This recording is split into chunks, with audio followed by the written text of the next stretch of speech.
Salam sejahtera, tuan-tuan, puan-puan yang dihormati dan dikasihi sekalian. Kes Yayasan Akal Budi, Zahid Talik Barik Rayuan. Timbalan bekas Perdana Menteri, Menteri Datuk Seri Dr. Ahmad Zahid Hamidi menarik balik rayuannya untuk mendapatkan rakaman percakapan beberapa saksi daripada SPRM dalam kes rasuah membabitkan dana Yayasan Akal Budi. Pada 9 Mei yang lalu, Mahkamah Tinggi menolak permohonan Ahmad Zahid untuk mendapatkan rakaman percakapan saksi kerana saksi boleh terdedah kepada intimidasi sebagai contoh di Ubud, supaya pun memberikan keterangan berbeza daripada apa yang terdapat dalam rakaman kenyataan. Ahmad Zahid kemudian memfailkan rayuan terhadap keputusan Mahkamah Tinggi itu pada bulan yang sama. Notis pemberhentian rayuan itu difailkan di Mahkamah Rayuan kemarin. Seorang peguam yang mewakili Ahmad Zahid ketika dihubungi bernama mengesahkan perkara itu. Berdasarkan semakan sistem mahkamah, pendengaran itu yang sepatutnya berlangsung 14 November ini telah dilapangkan. Setakat ini pihak pembelaan sudah memanggil 6 saksi termasuk Ahmad Zahid pada perbicaraan kes bela dirinya yang bermula daripada 13 April lalu. Perbicaraan kes itu bersambung 16 Januari tahun depan.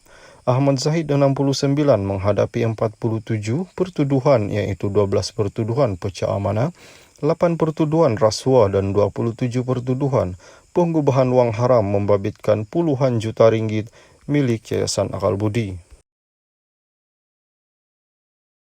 Salam sejahtera tuan-tuan, puan-puan yang dihormati dan dikasihi sekalian. Pujuk pimpinan tak beri isyarat, saya tiada pilihan, ditinggalkan begitu saja, kata Khairi Jamaluddin. Khairi Jamaluddin mengaku berjumpa Presiden MIC Tan Sri S.E. Vigeswaran untuk menawarkan diri bertanding sebagai calon Barisan Nasional di kerusi Parlimen Sungai Buloh pada PRU 15. Bekas ahli Parlimen Rembau itu bagaimanapun menjelaskan beliau bertindak sedemikian berikutan tiada penerima sebarang syarat untuk bertanding di mana-mana kawasan selepas memberi kerusi yang disandangnya selama 3 penggal sebelum ini kepada Timbalan Presiden Barisan Nasional Datuk Seri Muhammad Hassan. Saya tahu kena keluar dari kawasan Rembau. Ketika itu saya tiada pilihan. Saya perlu melakukan sesuatu untuk diri saya, jadi saya mengambil inisiatif untuk berjumpa dengan Tan Sri Nur Omar, pengurus CBN Selangor, dan Vigneswaran. Tiada banyak kerusi, hanya 2-3 yang tinggal ketika itu.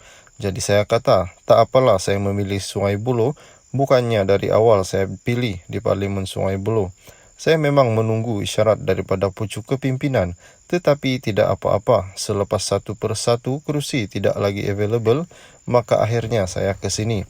Saya tak nak panjangkan polemik dengan bercakap Presiden UMNO, sebab tidak elok bercakap melalui media. Tapi hakikatnya saya tiada pilihan, sebab pucuk kepimpinan parti pun tidak memberi sebarang isyarat kepada saya untuk pergi ke mana-mana kawasan. Saya ditinggalkan begitu saja, katanya kepada pemberita selepas mengadakan lawatan di SME Aerospace di sini hari ini. Semalam pengurus CBN Datuk Seri Dr. Ahmad Zahid Hamidi mendedahkan Khairi yang meminta untuk bertanding di Parlimen Sungai Buloh.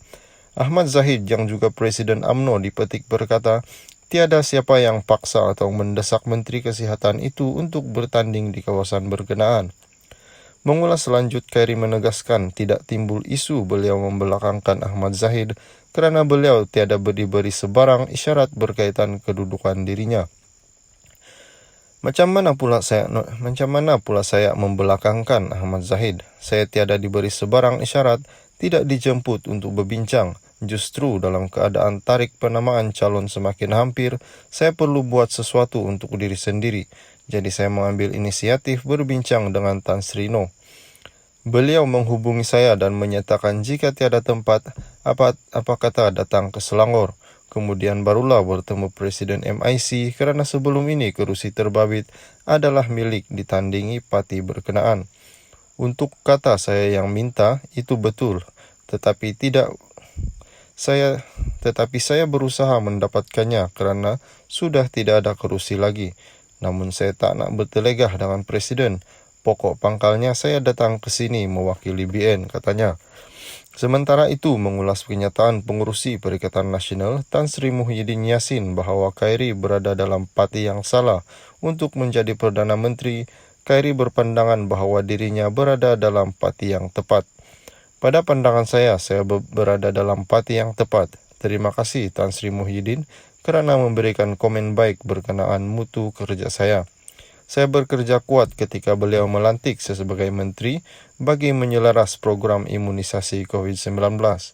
Beliau tahu apa yang saya mampu lakukan. Ketika bekerja, saya mampu menjalankan tugas. Namun soal parti, kita kena bersetuju atau tidak bersetuju. Beliau PN dan saya BN, katanya. Salam sejahtera, tuan-tuan, puan-puan yang dihormati dan dikasihi sekalian. Khairi ada toko jadi PM, kata Muhyiddin Yassin. Pengurusi Perikatan Nasional Tan Sri Muhyiddin Yassin menyifatkan calon Barisan Nasional BN Parlimen Sungai Buloh, Khairi Jamaluddin layak memegang jawatan sebagai Perdana Menteri pada masa depan. Muhyiddin yang juga penyandang Parlimen Pago mengakui Khairi mempunyai kredibiliti dan kesungguhan lain cemerlang melaksana tugas sebagai menteri. Saya fikir mungkin bukan cakap kosong, dia seorang tokoh yang bagus, malah dalam kabinet saya pun dia antara yang dipercayai. Dia mengurus soal COVID dan sebagaimana dengan baik. Ada masa depan yang baik, cuma dia ada dalam parti yang salah. Tapi tak apalah, semua orang mempunyai cita-cita untuk menjadi apa sekalipun, tak perlu tanya kenapa kau nak jadi PM, itu impian dia. Mungkin dia kena ambil ahli UMNO dan jadi presiden, peroleh jumlah kerusi yang banyak, serta boleh membentuk kerajaan ketika itu. Ketika ini, dia boleh cakap saja, tak salah pun, katanya. Beliau berkata demikian ketika ditemui media pada program Sembang Santai bersama masyarakat di Kampung Panjang Sari di sini hari ini. Terdahulu, Perdana Menteri Datuk Seri Ismail Sabri Yaakob mengakui Menteri Kesihatan itu layak menerajui negara pada masa depan.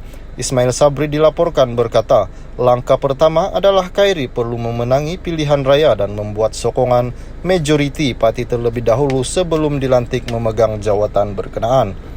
Salam sejahtera tuan-tuan, puan-puan yang dihormati dan dikasihi sekalian. Tiada paksa KJ bertanding di Sungai Buloh, kata Zahid.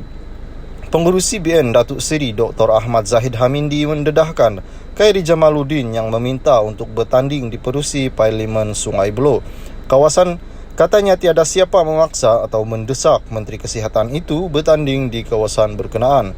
KJ yang minta diberikan peluang bertanding di sana, saya tunaikan permintaannya, katanya ketika ditemui media selepas melawat bilik gerakan pilihan raya Titiwangsa hari ini. Presiden UMNO itu berkata demikian ketika ditanya